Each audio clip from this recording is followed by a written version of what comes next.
Por eso es muy importante que se divulgue, porque más allá de que es poco frecuente, cuando se diagnostica a tiempo, el paciente tiene posibilidades de curarse. Ujú. Si nosotros ponemos un dedo entre las cejas y otro dedo en la sien y los unimos imaginando líneas dentro del cráneo, ahí está la glándula hipófisis. La glándula hipófisis forma parte del sistema nervioso, está como colgando como si fuera una guinda del cerebro, y es la glándula que fabrica, entre otras, la hormona de crecimiento. Si ahí se produce un tumor, que en general es benigno, que produce exceso de hormona de crecimiento, eso provoca el cuadro clínico de acromegalia. En general son casos aislados, existen enfermedades genéticas, pero son mucho más raras. Y habría, cada 100.000 habitantes, habría entre 5 y 10 casos. 5 y 10, claro. Claramente es una enfermedad poco frecuente. Sí, está dentro de las enfermedades poco frecuentes. Lo que pasa es que nosotros cuando hablamos de enfermedades poco frecuentes estamos acostumbrados a enfermedades muy raras, que tienen muy difícil tratamiento y diagnóstico complejo. Y en el caso de la acromegalia es fácil hacer el diagnóstico en manos experimentadas y existe la posibilidad de curación. Lo más frecuente es que haya ensanchamiento de los huesos, entonces las personas lo que refieren es que un anillo le queda chico. Antes era que les quedaba chico el sombrero porque hay crecimiento del tamaño del cráneo, o puede aumentar el número de calzado, o se ensancha la nariz, o aumenta el ángulo de la mandíbula y entonces les cambia la mordida, o se les separan los dientes. Hay gente que también tiene pausas respiratorias durante el sueño. Desde el punto de vista físico, lo más notorio es este ensanchamiento de músculos y de huesos, y también de aumento del volumen del tejido blando que rodea las manos y los pies. Y hasta ahora, por lo que usted describe, uno diría, bueno, parecería no generar grandes daños en la salud de las personas, pero ¿queda solamente en esto de ensanchar alguna parte del cuerpo y nada más? No, las personas con acromegalia tienen con más frecuencia diabetes, tienen enfermedad cardiovascular asociada a la diabetes y asociada a la enfermedad de por sí, tienen muchas alteraciones de los huesos y de las articulaciones, pueden tener dolores que les dificultan las actividades normales cotidianas, y además puede haber un crecimiento de lesiones de tipo benignas que pueden predisponer a tumores como por ejemplo pólipos en el intestino. Muy frecuentemente tienen nódulos en la tiroides, es decir, estamos hablando de una hormona que lo que facilita es el crecimiento en general. Entonces todo lo que tenga tendencia a crecer puede crecer, tienen en general agrandados la mayoría de los órganos. Cambios a los que hacíamos referencia son lentos.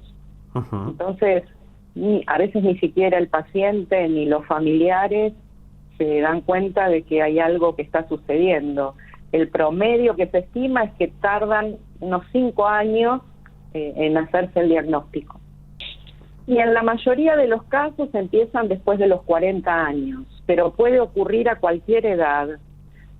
Hay chicos con tumores que producen exceso de hormona de crecimiento y adultos en todas las etapas de la vida, pero la curva desde el punto de vista estadístico empieza a ser más notoria después de los 40 años.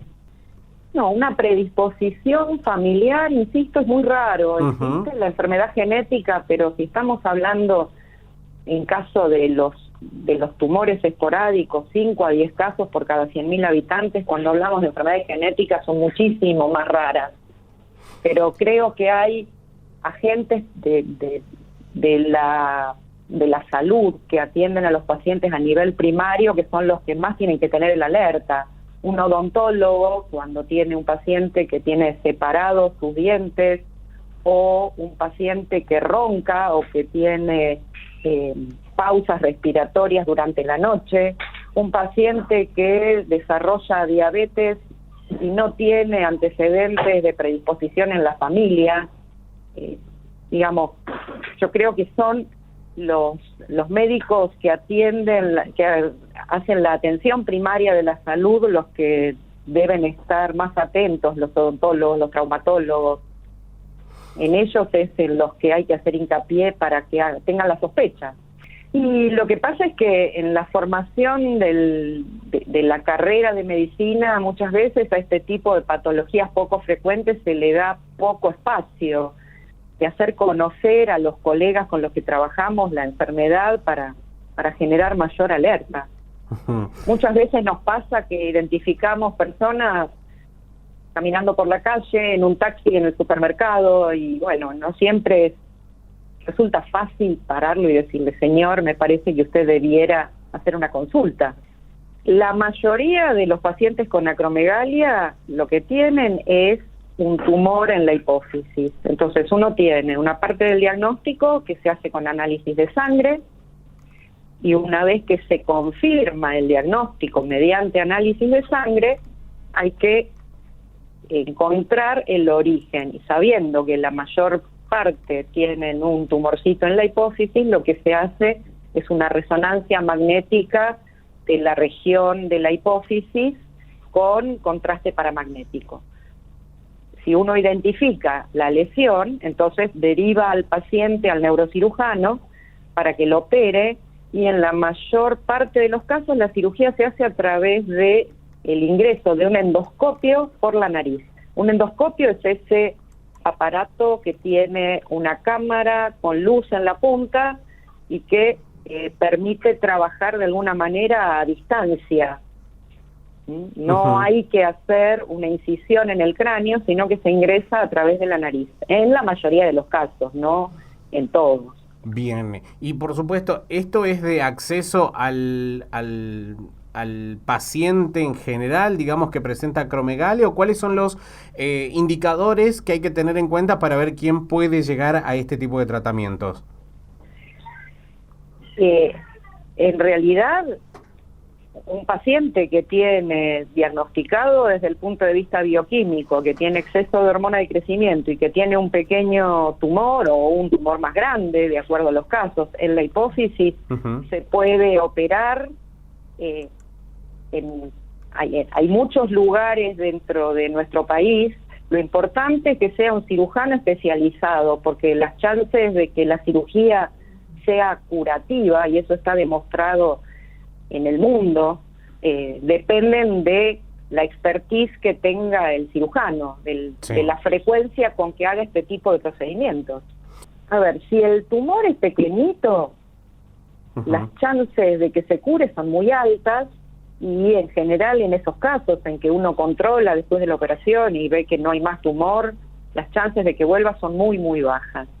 En los casos en que los tumores son grandes y la resección es incompleta, podemos completar el tratamiento a veces con medicación y a veces con radioterapia.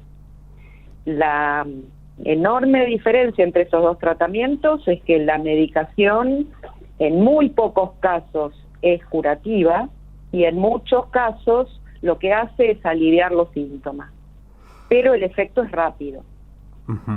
Y en el caso del tratamiento farmacológico que usted está mencionando, ¿en qué consiste? O mejor dicho, ¿en qué consiste, digamos, en qué presentación, en qué periodo se utiliza? ¿Es algo de por vida? ¿Es algo que empieza y termina en un determinado momento?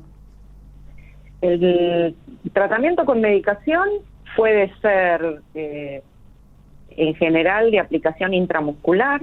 Hay algunas presentaciones que requieren una preparación especial y tiene que ser un enfermero especializado el que la prepara y la aplica. Hay otras presentaciones que son ya vienen listas para colocar y están preparadas para que el paciente aprenda a autoaplicarse. Eso simplifica mucho el tratamiento y hace que el paciente lo sostenga en el tiempo, porque el tratamiento es crónico.